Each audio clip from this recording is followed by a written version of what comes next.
Guys आज चाहिँ मैले बनाएको छु corn salt and pepper. Generally हामीले होटलतिर रेस्टुरेन्टतिर खाँदाखेरि चाहिँ त्यो चाहिँ फ्रोजन कर्नको हुन्छ। मैले चाहिँ यो फ्रेस बेबी कर्नको बनाएको, एकदम फ्रेस मकैको। अन्त यो चाहिँ होटलमा खाँदाखेरि चाहिँ एकदमै दामी लागेको थियो मलाई र मैले घरमा पनि ट्राई गरेको।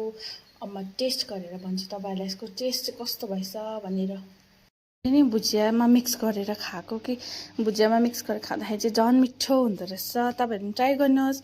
यदि मलाई तपाईहरु पनि बनाउन चाहनुहुन्छ घरमा भने म रेसिपी अर्को नेक्स्ट भिडियोमा शेयर गर्छु। मलाई कमेन्ट गरेर भन्नुहोस्। वाउ गाइस, यसको टेस्ट एकदमै होटलको जस्तो भएछ हो।